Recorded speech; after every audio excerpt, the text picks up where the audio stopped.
जय गुरुदेव। और शक्तिपात क्या है, शक्तिपात कैसे होता है, यह बहुत कम लोग जानते हैं और बहुत कम लोगों को इस चीज़ की जानकारी है। शक्तिपात का नाम बहुत लोगों ने सुना है और शक्तिपात क्या है यह बहुत कम लोग जानते हैं। कारण ये कि शक्तिपात का हमने केवल नाम सुना है, हमने सद्गुरु की शरणागति की ही नहीं और जो शरणागति नहीं करता है उनको शक्तिपात नहीं मिलता है।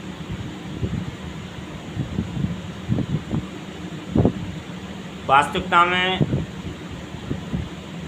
शक्तिपात छूने का नाम नहीं है।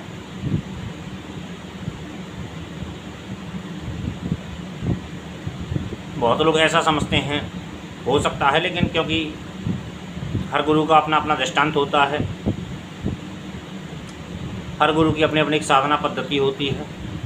कोई किसी मार्ग से साधना ब्रह्म तक पहुंचता है, कोई किसी साधना के माध्यम से ब्रह्म का साक्षात्कार करता है। तो ये चीज़ें तो खैर अलग हो सकती हैं क्योंकि मार्ग अनेक हैं, लेकिन मंजिल सभी की एक है, ऐसा सब लोग मानते हैं ज्ञानी जन कि जो अंतिम जो तत्व है वो ब्रह्म तत्व है, परमात्मा तत्व है। इस लोगों को ज्ञानी लोगों ने एक मत से इस चीज़ को स्वीकार किया है। अब रही बात शक्तिपात की,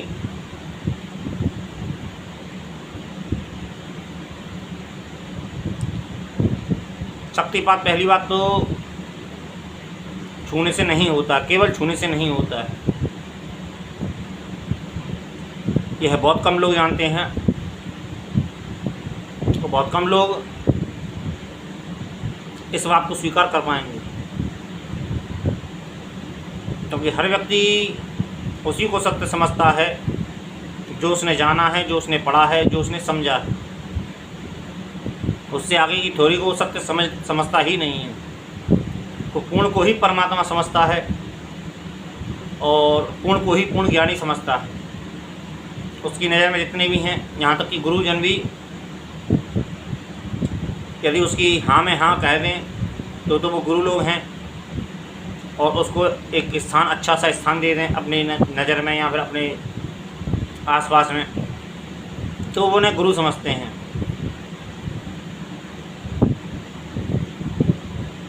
लेकिन शक्तिपात का जहाँ तक संबंध है कि शक्तिपात केवल छूने का नाम नहीं है। शक्तिपात देखने से भी हो जाता है, शक्तिपात जीवा से भी हो जाता है और शक्तिपात छूने से भी हो जाता है। और शक्तिपात सोचने मात्र से भी हो जाता है, क्योंकि जो गुरु तत्व है, जो ब्रह्म तत्व है, जो परमात्मा तत्व है, सत्य काम है, सत्य संकल्प है।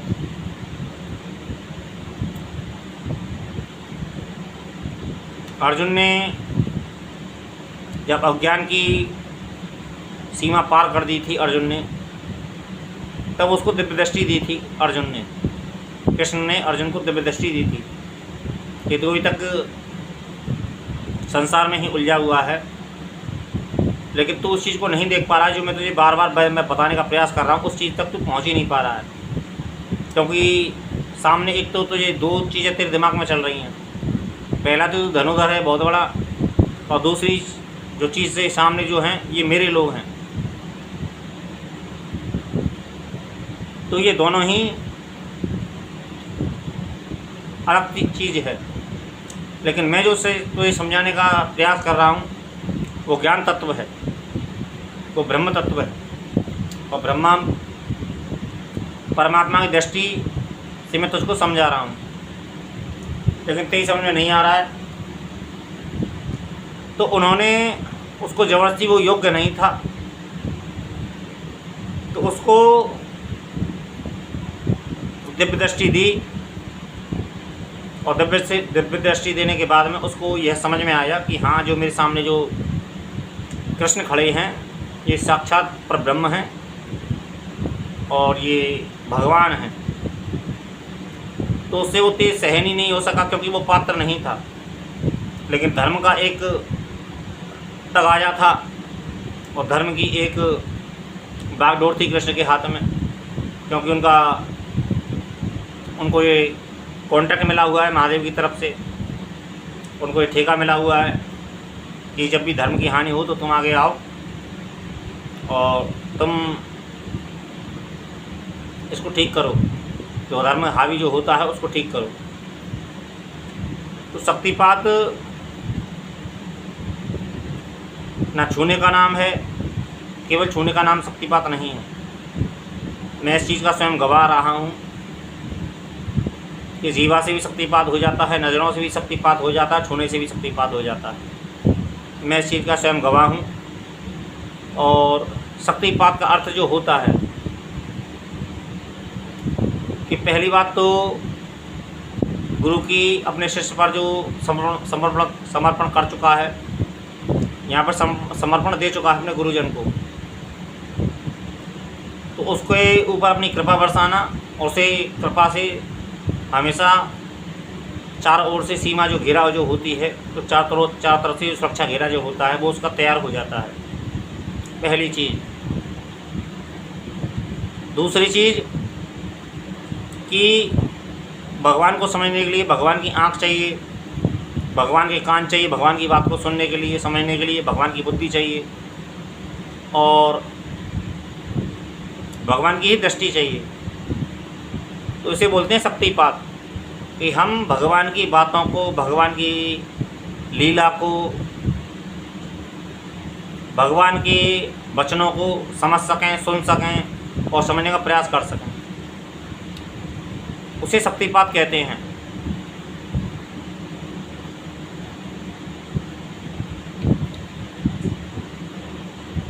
शक्तिपात का जो नाम अभी तक लोगों ने सुन रखा है, शक्तिपात केवल छूने का नाम नहीं है। शक्तिपात होता है और उसमें बहुत पावर होती है, क्योंकि सर्वप्रथम गुरु जो हैं, भगवान जो है, उनके सोचने मात्र से सारे काम हो जाते हैं, सोचने मात्र से केवल। वो है सत्य काम है, सत्य संकल्प हैं और पूर्ण रूपेण सत्य हैं। तो जो दर्जा भगवान का नहीं है वो दर्जा गुरु का है। तो कहने का प्रयास केवल इतना है कि शक्तिपात के विषय में जितना भी लोग जानते हैं, कम जानते हैं और कम जाना है, क्योंकि जिसके साथ में शक्तिपात हुआ हो वह इस चीज़ को बता सकता है। भगवान की कृपा बड़ी सहज होती है यदि हम गुरु की शरणागति प्राप्त कर लें और गुरु को हम प्रसन्न कर लें, तो भगवान कोई बड़ी दुर्लभ चीज़ नहीं है और भगवान सदा सहज है, उपलब्ध है और सदा सर्वत्र विद्यमान है। लेकिन कारण ये है कि हम ना तो समझने का प्रयास करते हैं, ना शरणागति करते हैं गुरु की, और ना ही हम उस तत्व को जानना चाहते हैं। सिद्धियों की खोज में इंसान इतनी दूर तक चला जाता है कि कभी कभी घर पे लौट के नहीं आ पाता है। वैसे तो सिद्धियां बुरी चीज़ नहीं होती हैं, लेकिन दुर्गम होती हैं सिद्धियां, लेकिन गुरु कृपा से बड़ी सुलभ होती हैं सिद्धियां। ज़्यादातर जो मुख्य विद्याएं जो हैं वो गुरुमुखी हैं और गुरुमुखी होने के साथ साथ में वो गुरुमुख से ही चली आती हैं और गुरुमुख से ही चलती रहेंगी, क्योंकि शक्ति, यह श्रीमद् भागवत में यह सिद्धांत प्राकट्य हुआ था। इस सिद्धांत का कि किसी कच्ची अवस्था के बच्चे को शक्ति नहीं दी जा सकती है। जब राजा परीक्षित को उस ऋषि के जिस ऋषि के गले में सर्प डाला था, उसके पुत्र ने उनको श्राप दिया था कि 7वें दिन तक्षक नाग तुझको राजा परीक्षित को डस लेगा। तो जब पिता को यह ज्ञात हुआ अपने पुत्र से और बच्चों से, जो ऋषि पुत्र के साथ में जो बच्चे थे उनसे यह जानकारी प्राप्त हुई, तो तुरंत वो राजा परीक्षित के पास में भागे गए, क्योंकि वो जानते थे इस चीज़ को, क्योंकि आने वाला जो समय है वो कलयुग है। और इस बच्चे ने जिस चीज़ को श्राप दिया है, जिसको श्राप दिया है, वो एक धर्मात्मा राजा है, उसकी बुद्धि फिर गई थी, उसके सर पे कलयुग विराजमान हो गया था, इसलिए उसने ऐसी हरकत की, वरना राजा परीक्षित तो कभी ऐसा कर ही नहीं सकता है। तो उसमें ये सिद्धांत प्रकट हुआ था, उस ऋषि ने यह बात कही थी कि इसलिए बच्चे को शक्ति का दंड, शक्ति जो होती है बच्चे के हाथ में नहीं देनी चाहिए, क्योंकि बच्चों को ज्ञान नहीं होता है। यह सिद्धांत प्रकट हुआ था, इस सिद्धांत का प्रकटीकरण हुआ था श्रीमद् भागवत में। सिद्धियां जो होती हैं बड़ी सरल होती हैं, लेकिन सिद्धियों का ज्ञान हर किसी को नहीं होता है। सिद्धियों की पूर्ण प्राप्ति कैसे होती है, इस चीज़ का भी ना तो ज्ञान है व्यक्ति को। व्यक्ति केवल सब सिद्धियों का नाम सुनता है, सिद्धियों के लाभ सुनता है, लाभ देखता है। उसके अंदर जो रहस्य छुपे हुए हैं या फिर उसके अंदर जो विद्यमान है, जो कायदा है, कानून है, जो नियम है, उस चीज़ को नहीं समझ पाता है। और अक्सर करके यूट्यूब के वीडियो में अक्सर बहुत चैनल ऐसे हैं जो फ्रॉड जानकारी देते हैं और सामने वाले व्यक्ति को गुमराह करते हैं। सिद्धियां वाकई में चमत्कार करती हैं, इस बात में कोई दो राय नहीं है, इस बात में कोई असत्य बात नहीं है। लेकिन सिद्धियों को पाना कितना जोखिम भरा हुआ होता है, इस चीज़ को वो लोग नहीं बतलाते हैं। और यदि उसमें कोई भी हमसे गलती बनती है तो उस चीज़ का भी वो आंसर नहीं देते हैं कि वास्तविकता में सिद्धियाँ पूरी तरीके से क्या है। उनको केवल अपना यूट्यूब चैनल चलाना है, उनको व्यू पानी है, और व्यू पाने के लिए वो जाने कितना कितना झूठ बोलते हैं और कितना कितना असत्य पेश करते हैं। ये एक समझने योग्य चीज़ है, समझने वाली बात है। सिद्धियाँ वास्तविकता में चमत्कार करती हैं और सामने वाले को बहुत प्रभावित करती हैं, इस बात में कोई दो राय नहीं है। लेकिन सही नियत, सही ज्ञान, सही जानकारी और सही गुरु, इन सारी चीज़ों का समावेश होना एक जगह आवश्यक है। और हमारा अधिकार कितना है, हमें संसार से कितना लेना चाहिए और संसार को कितना देना चाहिए, ये भी उसके साथ में उसके अंतर्गत सिद्धियों के अंतर्गत एक नियम आता है। तो सच्चे गुरु जो होते हैं वो अक्सर मेहनत सिखाते हैं और सिद्धियों से पहले उनके बहुत नियम होते हैं। कवच होता है, कीलन होता है, गुरुमंत्र होता है, ये मुख्य 3 चीज़ें होती हैं। फिर वो तर्पण मार्जन सिखाते हैं, इनसे सिद्धियाँ टिकती हैं और शक्ति प्राप्त करती हैं। लेकिन यूट्यूब पर इन चीज़ों को नहीं बताया जाता है। सिद्धियों को प्राप्त करने के लिए हमको कवच की आवश्यकता होती है, कीलन की आवश्यकता होती है और गुरुमंत्र की आवश्यकता होती है। इन चीज़ों को बहुत कम यूट्यूब चैनल बताते हैं। वो केवल इतना बताते हैं कि ये सिद्धि आप प्राप्त करो, 1.5 फुटिया, मुंजा साधना, भूतनी सिद्धि, अप्सरा साधना, किन्नरी साधना, यक्षिणी साधना, योगिनी साधना। लेकिन उनके इर्द गिर्द कितनी चीज़ें घूमती हैं, ये चीज़ें कोई नहीं बताता है। और बहुत लोग, साधक लोग जोखिम उठाते हैं, सिद्धियाँ कर बैठते हैं, उसमें बहुत सी उनको लाभ तो खैर कम होता है, लेकिन हानियाँ बहुत उठानी पड़ती हैं। सिद्धियों की खोज में हमें, क्योंकि बहुत विद्याएं संसार में ऐसी हैं जो गुरुमुखी हैं, तो हमें गुरु का सम्मान करना चाहिए और हमें सही गुरु की खोज करनी चाहिए। और जहाँ तक हो सके तो हमें सात्विक जो सिद्धियाँ जो होती हैं, हमें प्रत्यक्षीकरण के चक्कर में नहीं भागना चाहिए, क्योंकि प्रत्यक्षीकरण जो होता है वो कठोर होता है और सिद्धियाँ जो होती हैं वो आसान होती हैं। सिद्धियाँ हमको 10,000 मंत्र पे भी प्राप्त हो जाती हैं, लेकिन उसकी एक सीमा होती है और उसका एक प्रयोग होता है।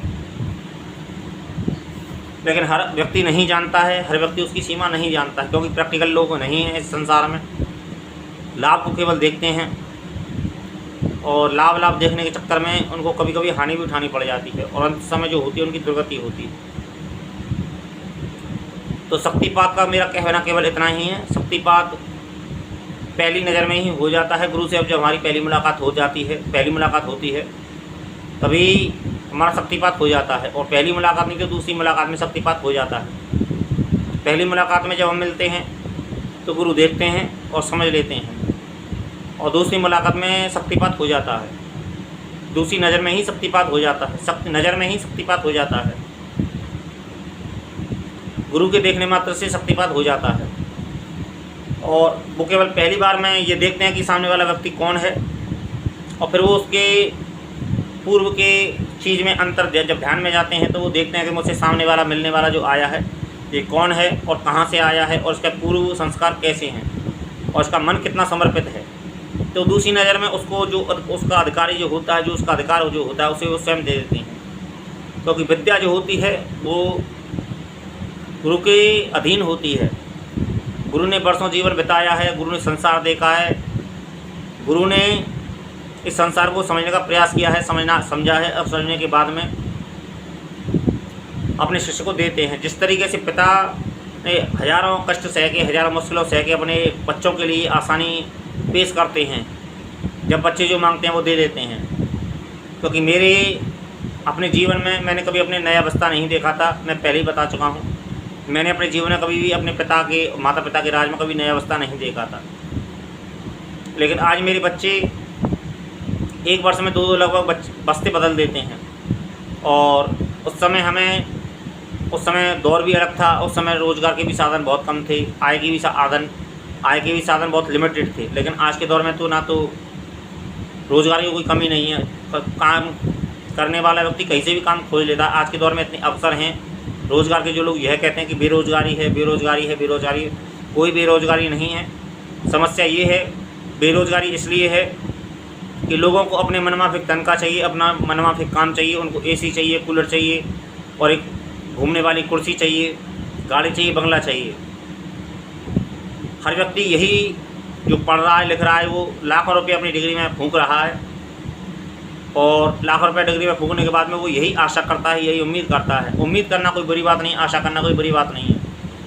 लेकिन हर व्यक्ति को सरकारी नौकरी और हर व्यक्ति को सरकारी महकमा नहीं प्राप्त हो सकता है। और जो लोग यह बेरोज़गारी का रोना रोते हैं तो वो झूठा रोना रोते हैं। वास्तविकता में वो आराम चाहते हैं, और ऐसा आराम चाहते हैं वो, और काम करना नहीं चाहते हैं। तनख्वाह मनमाफिक चाहते हैं और काम अपने मनमाफिक चाहते हैं। तो शक्तिपात का अर्थ केवल इतना ही है कि शक्तिपात नज़रों से भी हो जाता है। जय गुरुदेव।